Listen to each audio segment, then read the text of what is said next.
বন্ধুরা একটু ভাবুন তো, এই মহাবিশ্বে এমন একটা গোপন দরজা আছে যেটা যদি একবার খুলে যায় তবে পুরো ব্রহ্মাণ্ডের সবচেয়ে ভয়ানক আর ধ্বংসাত্মক অশুভ শক্তিগুলো খাঁচামুক্ত হয়ে যাবে। শত বছর আগের এক কুখ্যাত তান্ত্রিকের পুনর্জন্ম আর হিমালয়ের বরফে ঢাকা রহস্যময় গুহায় লুকিয়ে থাকা নাগবন্ধমের সেই ভয়ঙ্কর রাজত্ব, যা হাতের মুঠোয় পেলে যে কোনো সাধারণ মানুষ হয়ে উঠতে পারে এই পৃথিবীর স্রষ্টা।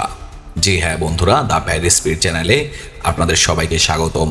আজ আমরা এক্সপ্লেন করতে যাচ্ছি সম্প্রতি মুক্তি পাওয়া এক চরম হাইপড মাইথোলজিক্যাল মিস্ট্রি সিনেমা নাগবন্ধম। এই সিনেমার গল্প আবর্তিত হয়েছে এমন এক অলৌকিক গেটকে কেন্দ্র করে, যা মানুষকে সরাসরি পৌঁছে দেয় এক অন্য দুনিয়ায়, মানে ইউনিভার্সের শেষ সীমানায়। আর এই দরজার পেছনে থাকা আসরিক শক্তিকে রুখতে এবার সামনে আসবে স্বয়ং মহাকালের একদল নাগা সাধু। কিন্তু তারা কি পারবে এই ধ্বংসযজ্ঞ থামাতে, নাকি শয়তানের জয় হবে? হৃদয় কাঁপানো এই রহস্যের শেষ দেখতে ভিডিওটি একদম শেষ পর্যন্ত দেখুন। আর হ্যাঁ ভাই, চ্যানেলে নতুন হলে এখনই সাবস্ক্রাইব করে ভিডিওতে একটা লাইক দিন এবং চলুন এবার গল্পের মূলে ঢোকা যাক। সিনেমার শুরুতেই আমাদের নিয়ে যাওয়া হয় 1962 সালের হিমালয়ের এক কুয়াশাচ্ছন্ন এবং বরফে ঢাকা রহস্যময় উপত্যকায়।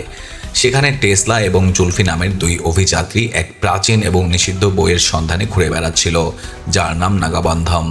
বরফের ওপর দিয়ে হাঁটতে হাঁটতে টেসলা ইতিহাসের পুরনো পাতা ঘেঁটে জুলফিকে বলে, জানিস জুলফি, এটা কিন্তু কোনো সাধারণ জায়গা নয়। এই সেই রক্তক্ষয়ী রণক্ষেত্র যেখানে 1757 সালে ক্রুর আফগান লুটেরা আহমেদ শাহ আবদালি এক ভয়ঙ্কর যুদ্ধ চালিয়েছিল। খুঁজতে খুঁজতে তারা দুজন পাহাড়ের খাঁজে লুকিয়ে থাকা এক অন্ধকার, ডার্ক এবং হাড়হিম করা প্রাচীন গুহার ভেতরে গিয়ে পৌঁছায়। গুহার ভেতরে পা রাখতেই চারপাশের বাতাস যেন ভারী হয়ে ওঠে। জুলফি হঠাৎ করেই বাতাসে কিছু অদ্ভুত আর পৈশাচিক আওয়াজ শুনতে পায়, যেন কেউ তাকে ফিসফিস করে ডাকছে। সম্মোহিত হয়ে জুলফি গুহার একদম মাঝখানে দাঁড়িয়ে থাকা একটা অদ্ভুত মরা গাছের সামনে গিয়ে দাঁড়ায়। আর ঠিক তখনই ঘটে এক অলৌকিক কাণ্ড। সেই জাদুকরী গাছের ভেতর 100 বছর ধরে বন্দী ছিল বৈরাগী নামের এক চরম শক্তিশালী ও ভয়ঙ্কর তান্ত্রিক। বৈরাগী তার কালো জাদুর অশুভ শক্তি দিয়ে এক ঝটকায় জুলফির মস্তিষ্ক নিজের নিয়ন্ত্রণে নিয়ে নেয়। জুলফির চোখের মনি মুহূর্তেই বদলে যায়। বৈরাগী তার গম্ভীর গলায় জুলফিকে বলে, আমরা দুজন আজ থেকে 100 বছর আগেও ঠিক এই একই উদ্দেশ্যে লড়াই করেছিলাম। আসলে জুলফি কোনো সাধারণ মানুষ ছিল না, সে ছিল স্বয়ং ক্রুর লুটেরা আহমেদ শাহ আবদালির পুনর্জন্ম। তান্ত্রিক বৈরাগী তাকে অতীতে ফিরিয়ে নিয়ে মনে করিয়ে দেয় যে আবদালি আর বৈরাগী কিভাবে একসাথে মিলে ব্রহ্মাণ্ডের সবচেয়ে বড় রহস্যময় দরজা অর্থাৎ নাগাবন্ধম গেট খোলার জন্য যুদ্ধ করেছিল। সেই গেট পার হতে পারলে তারা দুজনে পুরো মহাবিশ্বের মালিক হয়ে যেত। বৈরাগী জুলফিকে আদেশ দেয় সেই দরজা খোলার চাবি একমাত্র দুটো জিনিস, একটি হলো ব্রহ্মকমল এবং অন্যটি হলো গুরুর মন্ত্র। তোকে যে কোনো মূল্যে সেই পবিত্র ব্রহ্মকমল খুঁজে বের করতে হবে, কারণ ওই ব্রহ্মকমলের ঐশ্বরিক শক্তি কেবল আমাকে এই গাছের বন্দিদশা থেকে মুক্ত করতে পারবে। নিজের চোখের সামনে বন্ধু জুলফিকে শয়তানের দাস হয়ে যেতে দেখে এবং মহাশূন্যের অশুভ শক্তির কথা শুনে টেসলা প্রচণ্ড ভয় পেয়ে যায়। সে আর এক মুহূর্ত সেখানে দেরি না করে গুহা থেকে সেই গোপন নাগাবন্ধম বইটি চুরি করে সেখান থেকে এক দৌড়ে পালিয়ে যায়। গুহা থেকে কোনো মতে প্রাণে বাঁচিয়ে পালিয়ে এসে টেসলা সরাসরি দেখা করে দেশের সিনিয়র প্রত্নতাত্ত্বিক প্রভাকরণের সাথে। প্রভাকরণ দীর্ঘদিন ধরে ভারতের প্রাচীন এবং রহস্যময় জিনিসপত্র নিয়ে গবেষণা করছিলেন। এই বিপদের গভীরতা বুঝতে পেরে টেসলা আর প্রভাকরণ কাল বিলম্ব না করে দেশের প্রধানমন্ত্রীর সাথে দেখা করার জন্য তার পিএর কাছে ছোটেন। তার পিএকে সেই প্রাচীন নাগাবন্ধম বইটি দেখান।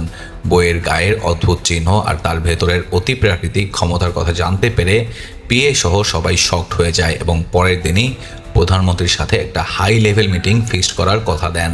তবে তারা টেসলাকে সতর্ক করে বলেন, মিটিংয়ের আগ পর্যন্ত এই বইটা খুব সাবধানে রেখো, এটা যেন কোনোভাবেই কোনো ভুল মানুষের হাতে না পড়ে। সেখান থেকে বের হওয়ার পর নিজের নিরাপত্তার কথা চিন্তা করে টেসলা বইটি প্রভাকরণের জিম্মায় দিয়ে দেয় এবং নিজে চলে যায় তার পরিবারের কাছে, কারণ আজ ছিল টেসলার একমাত্র ফুটফুটে কন্যা সন্তান রিয়ার জন্মদিন।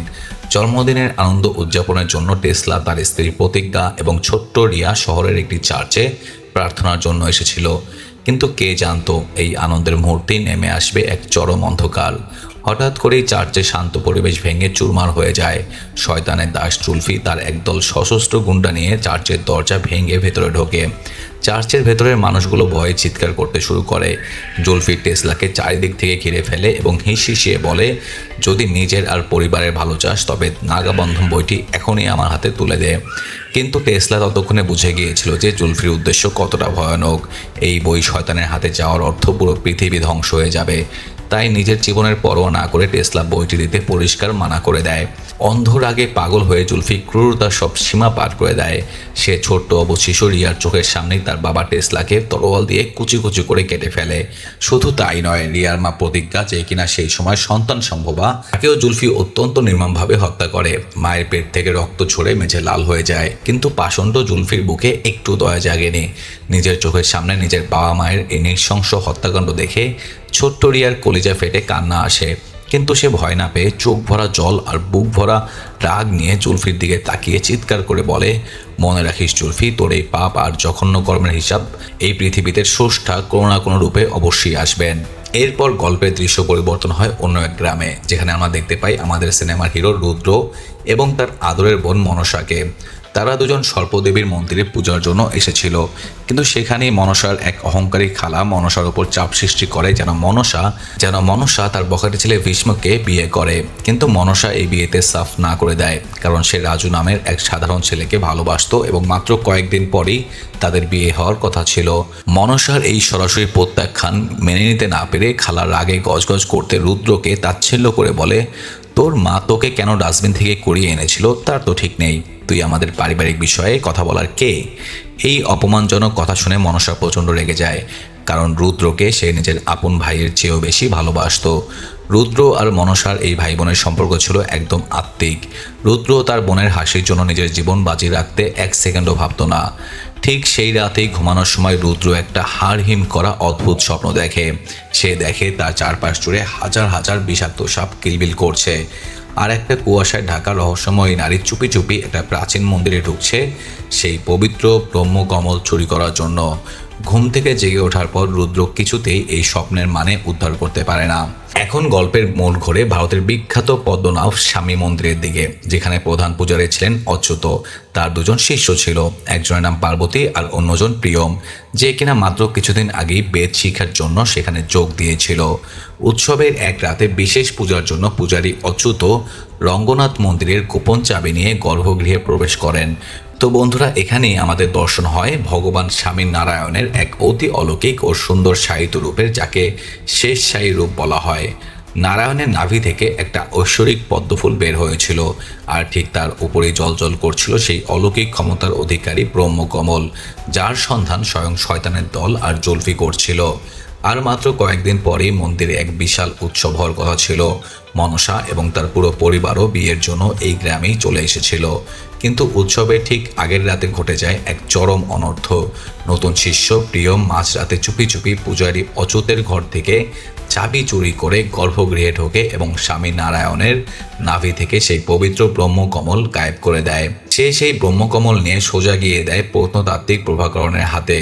প্রভাকরণ যেমনই সেই ব্রহ্মকমল নিয়ে পালানোর চেষ্টা করে, অমনি প্রকৃতির উপর স্রষ্টা যেন রাগের চরম আকার ভেঙে পড়ে।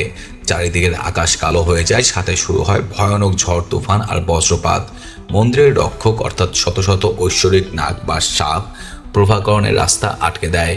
কিন্তু প্রভাকরণ কোনো মতে নিজেকে বাঁচিয়ে তার প্রাইভেট প্লেনে চড়ে আকাশে উড়ে যায়। কিন্তু প্রকৃতির বিচার থেকে কে বাঁচতে পেরেছে বলুন? হঠাৎ মেঘের বুক চেড়ে এক বিশাল আকৃতির ঐশ্বরিক ক্রূর পাখি সেই প্লেনের উপর ঝাঁপিয়ে পড়ে। গরুরের নখের আঘাতে প্লেনটি ক্রাশ করে এবং একটা বিশাল ও ভয়ঙ্কর জলপ্রপাতের মুখে গিয়ে আটকে যায়। পরের দৃশ্যে আমরা দেখতে পাই প্রভাকরণের এক বিশ্বস্ত লোক সেরা রুদ্রের কাছে আসে এবং তাকে সমুদ্রের নিচে এক গোপন মিশনে যাওয়ার জন্য অনুরোধ করে। রুদ্র একজন দক্ষ ডাইভার ছিল। সমুদ্রের একদম তলদেশে যাওয়ার পর তারা কাঠের তৈরি এক বিশাল এবং রহস্যময় দেয়াল দেখতে পায়, যার গা জুড়ে জড়িয়েছিল হাজার হাজার বিষাক্ত সাপ। সেই দেয়ালের ওপাশের এলাকার নাম ছিল ভৈরবকোনা। পুরো গ্রামে এই আতঙ্ক ছিল যে আজ পর্যন্ত যে কেউ ভৈরবকোনা পার হয়ে ওপারে গিয়েছে সে আর কোনোদিন জ্যান্ত ফিরে আসেনি। কিন্তু সেরার বারবার অনুরোধে রুদ্র নিজের জীবন বাজি রেখে সেই দেয়াল টপকে ওপারে যায়। সেখানে পা রাখতে একদল নরখাদক চগলি আদিবাসী তাদের ওপর তীর ধনুক নিয়ে হামলা করে, কিন্তু রুদ্র তার অসাধারণ বাহুবল আর সাহসিকতা নিয়ে তাদের হারিয়ে সোজা পৌঁছে যায় সেই ক্রাশ হওয়া প্লেনের ভেতর, যার মধ্যে রাখা ছিল সেই ব্রহ্মকমল। কিন্তু যখনই রুদ্র সেই ঐশ্বরিক ব্রহ্মকমল হাত দিয়ে স্পর্শ করে, তখনই এক প্রাচীন মহাযুদ্ধের ভয়ঙ্কর সব দৃশ্য ভেসে ওঠে। শক্তির সেই তীব্র তেজ রুদ্র সহ্য করতে না পেরে জ্ঞান হারিয়ে নদীর তীরে পড়ে থাকে। সেখানে মন্দিরের অন্য শিষ্য পার্বতী এসে রুদ্রের প্রাণ বাঁচায় এবং তাকে সেবা করে সুস্থ করে তোলে। এই সুবাদে রুদ্র আর পার্বতী একে অপরের খুব কাছাকাছি চলে আসে এবং রুদ্র পার্বতীকে মনে মনে ভালোবেসে ফেলে। পার্বতী রুদ্রের বুকে মাথা রেখে কাঁদতে কাঁদতে বলে, প্রিয়, মন্দির থেকে ব্রহ্মকমল চুরি করেছে, যার কারণে পুরো সমাজ প্রধান পূজারী অচ্যুতকে চরম অপমান করেছে। আমি কসম খেয়েছি যে কোনো মূল্যে ওই ব্রহ্মকমল ফিরিয়ে আনবো। রুদ্র তখন তাকে আশ্বস্ত করে বলে যে সে নিজেই ব্রহ্মকমল দেখে এসেছে। এরই মধ্যে রুদ্রের বোন মনসার বিয়ের দিন চলে আসে। বিয়ের মণ্ডপে বর রাজু যখনই মনসার গলায় মঙ্গলসূত্র পরাতে যাবে, ঠিক তখনই সেখানে ভীষ্ম তার একদল সশস্ত্র গুন্ডা নিয়ে হানা দেয়। ভীষ্ম কোনো কিছু না ভেবেই এক কোপে রাজুকে মণ্ডপেই খুন করে ফেলে। ভীষ্মের বাবা যখন নিজের ছেলের এই পাপ কাজ থেকে থামাতে যায়, ক্রূর ভীষ্ম রাগের মাথায় নিজের আপন জন্মদাতা বাবাকেও তরোয়াল দিয়ে কেটে ফেলে। নিজের চোখের সামনে নিজের আদরের বোনের স্মৃতির সিঁদুর মুছে যেতে দেখে রুদ্রের ভেতরে রাক্ষস জেগে ওঠে। সে এক ঝটকায় ভীষ্মের হাত কেটে আলাদা করে দেয় এবং তাকে পশুর মতো পেটাতে থাকে।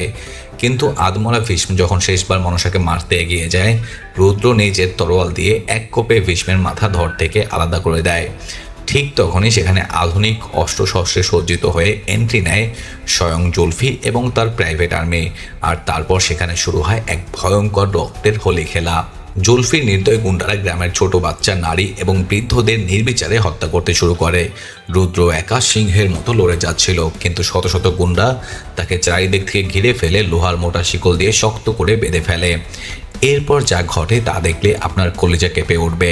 জুলফি রুদ্রের চোখের সামনে তার বৃদ্ধা মাকে গুলি করে মারে এবং তার আদরের বোন মনসাকে জ্যান্ত আগুনের কুণ্ডে ফেলে পুড়িয়ে মারে। নিজের মা আর বোনের এই করুণ এবং হারিম করা মৃত্যু দেখে রুদ্রের সহ্য শক্তি শেষ হয়ে যায়। সে এক অলৌকিক চিৎকারে নিজের গায়ের সব লোহার শিকল টেনে ছিঁড়ে ফেলে এবং জুলফিকে পশুর মতো মারতে শুরু করে। জুলফি একদম মৃত্যুর মুখে চলে যায়। রুদ্র যখনই জুলফির জান নেওয়ার জন্য শেষ আঘাত করতে যাবে, ঠিক তখনই পেছন থেকে এসে পার্বতী রুদ্রের পিঠে এক বিশাল ছুরি গেঁথে দেয়। নিজের ভালোবাসার মানুষের কাছ থেকে এই ভয়ঙ্কর ধোঁকা খেয়ে রুদ্র স্তব্ধ হয়ে যায়। পার্বতী অর্ধমৃত জুলফিকে কাঁধে তুলে নিয়ে সেখান থেকে পালিয়ে যায়। মাত্র এক পলকে রুদ্র তার পরিবার, তার বোন এবং তার ভালোবাসা সব কিছু হারিয়ে রক্তাক্ত অবস্থায় মাটিতে লুটিয়ে পড়ে।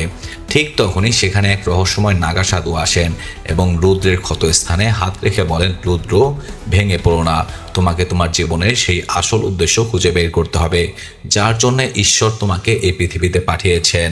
এরপর শরীর কিছুটা ঠিক হওয়ার পর রুদ্র সোজা যায় সেই এলাকার রাজা রবি বর্মার কাছে এবং এই ধ্বংসলীলার কারণ জানতে চায়। তখন রাজা রবি বর্মা এক বিশাল গোপন কথা ফাঁস করেন।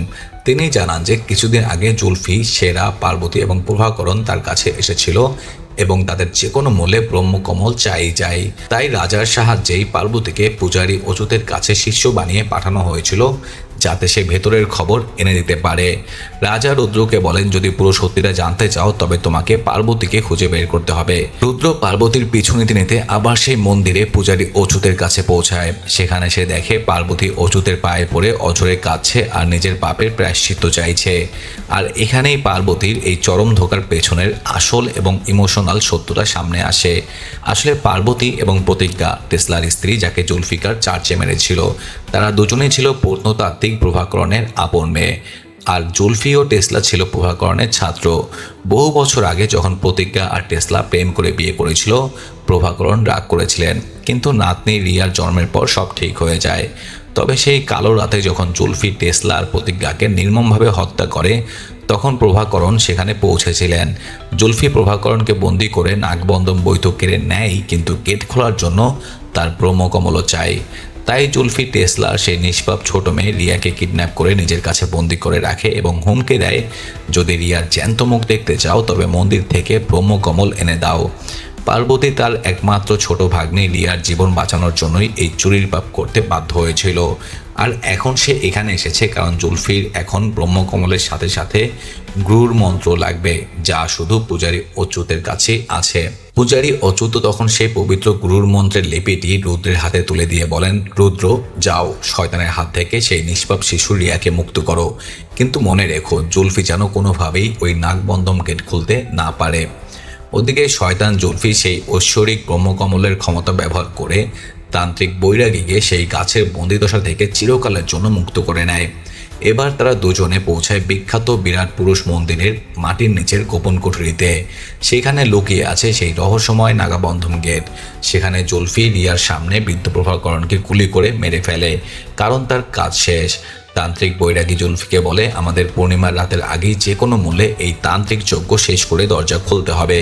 ঠিক তখনই সেখানে রুদ্র আর পার্বতী কালবৈশাখী ঝড়ের মতো সেখানে এন্ট্রি নেয়। রুদ্র আর জুলফির সেনাদের মধ্যে এক মারাত্মক রক্তক্ষয়ী যুদ্ধ শুরু হয়। এই মারামারির মধ্যে রুদ্রের হাত থেকে সেই গুরুর মন্ত্রের লিপিটি ছিটকে দূরে পড়ে যায়, কিন্তু চালাক রিয়া সেটা করিয়ে নেয়। আর যখনই রুদ্র দৌড়ে গিয়ে রিয়াকে নিজের কোলে তুলে নেয়, হঠাৎ করেই এক তীব্র আলোর ঝলকানিতে রুদ্রের মস্তিষ্কে তার পূর্বজন্মের এক বিশাল মহাযুদ্ধের দৃশ্য ফ্ল্যাশব্যাকে চলে যায়। দৃশ্য চলে যায় 1756 সালে সিঙ্গারপুরম স্বামী নারায়ণ মন্দিরে। সেই জন্মে এই ছোট্ট মেয়ে রিয়ার নাম ছিল পিহু। পিহু ছিল মন্দিরের এক ছোট্ট সেবিকা, কিন্তু আচমকাই একদিন ক্রুর আফগান লুটেরা আহমেদ আলী বেগ এবং তান্ত্রিক বৈরাগী তাদের হাজার হাজার রাক্ষসী সেনা নিয়ে মন্দিরের ওপর ঝাঁপিয়ে পড়ে। গ্রামের নিরীহ মানুষরা প্রাণ বাঁচাতে মন্দিরের ভেতরের বিশাল দরজা বন্ধ করে দেয়, কিন্তু সেই জল্লাদের দল মন্দিরের পবিত্র দরজা ভেঙে ভিতরে ঢুকে নিষ্পাপ শিশু, নারী ও বৃদ্ধদের হত্যা করতে থাকে। চারিদিকে শুধু রক্ত আর লাশ। এরই মাঝে প্রধান পূজারী ছোট্ট পিহুর হাতে সেই পবিত্র ব্রহ্মকমল তুলে দিয়ে তাকে এক গোপন সুড়ঙ্গ দিয়ে বাইরে পাঠিয়ে দেন। আবদালির সৈন্যরা মন্দিরের সব সোনাদানা লুট করে নেয়, কিন্তু তান্ত্রিক বৈরাগীর নজর ছিল শুধুই ব্রহ্মকমলের ওপর। সে পিহুর পেছনে তার শিকারী কুকুর আর সেনা লেলিয়ে দেয়। জঙ্গলের ভেতর সেনারা পিহুকে ঘিরে ফেলে, কিন্তু সে কোনো মতে প্রাণ বাঁচিয়ে নাগা সাধুদের এক গোপন গুহার ভিতরে ঢুকে যায়। তবে দৌড়ানোর সময় ব্রহ্মকমলটি জঙ্গলে পড়ে যায়, যা আবদালি সেনারা তুলে নেয়। গুহার ভেতরে নাগা সাধুদের প্রধান এবং মহান যোদ্ধা শিবা, যে কিনা স্বয়ং রুদ্রের পূর্বজন্ম ছিল, তার কোলে এসে পিহু পড়ে যায় এবং কাঁদতে কাঁদতে মন্দিরের এই গণহত্যার কথা জানায়। শিবার আদেশ পেয়ে সমস্ত নাগা সাধুরা তাদের ধারালো তলোয়ার এবং ত্রিশূল তুলে নেয়, কারণ তারা ছিল যুগের পর যুগ ধরে ওই নাগবন্ধম গেটের আসল রক্ষক। এরপর শুরু হয় ইতিহাসে সবচেয়ে ভয়ানক এবং হাড়হিম করা মহাযুদ্ধ। এক পাশে ছিল শয়তানের অধর্মী সেনা আর অন্য পাশে ছিল সাক্ষাৎ শিবের রূপ নাগা সাধু। ওদিকে আবদালি আর বৈরাগী নাগ বন্ধম গেটের সামনে এসে মন্ত্র পড়া শুরু করে দেয়। ঠিক তখনই শিবা মেঘের বিদ্যুতের মতো গর্জে ওঠে সেখানে পৌঁছায়। ক্রুর আবদালি শিবাকে দুর্বল করার জন্য তার চোখের সামনেই নিষ্পাপ ছোট মেয়ে পিহুকে তরোয়াল দিয়ে মেরে ফেলে। পিহুর এই নির্মম মৃত্যু দেখে শিবার ভেতর সাক্ষাৎ ভগবান শিবের রুদ্র তাণ্ডব শুরু হয়ে যায়। ব্রহ্মাণ্ডের সমস্ত ঐশ্বরিক শক্তি শিবার শরীরে প্রবেশ করে এবং তার চোখ দুটো জ্যান্ত আগুনের মতো লাল হয়ে ওঠে। শিবা কালভৈরব রূপ ধারণ করে আবদালির উপর ঝাঁপিয়ে পড়ে। তাদের তরোয়ালের ঝনঝনানিতে মন্দিরের দেয়াল পর্যন্ত কাঁপতে শুরু করে। অবশেষে শিবা তার অলৌকিক ক্ষমতা দিয়ে তান্ত্রিক বৈরাগীকে পরাজিত করে এবং তাকে চিরকালের জন্য সেই টাইম ট্রির ভেতর বন্দি করে দেয়। এরপর সে মহাকালের নামে এক হুঙ্কার ছেড়ে নিজের ঐশ্বরিক ত্রিশূল দিয়ে ক্রুর আবদালির বুক চিরে দেয়। আবদালির পাপের অধ্যায় সেখানে শেষ হয়। এরপর দৃশ্য আবার প্রেজেন্ট ডেতে ফিরে আসে। ইতিহাস যেন নিজেকে আবার নতুন করে দাঁড় করাচ্ছিল। ঠিক অতীতের মতোই এখানেও তান্ত্রিক বৈরাগী নাগাবন্ধম গেট খোলার অন্তিম মন্ত্র পড়া শুরু করে দিয়েছে, আর অহংকারে অন্ধ হয়ে জুলফির রুদ্রের সাথে লড়াই করছে। কিন্তু এবার আর স্রষ্টা চুপ থাকবেন না। হঠাৎ করেই পুরো মন্দিরের প্রাচীন শক্তিগুলো একসাথে জেগে ওঠে। মাটির তলা ফেটে এক বিশাল আকৃতির ঐশ্বরিক কালনাগ ও নাগ দেবতা আবির্ভূত হন। সেই দানবীয় নাগ এক ঝটকায় পাপী তান্ত্রিক বৈরাগীকে আস্ত গিলে ফেলে জ্যান্ত নরকে পাঠিয়ে দেয়।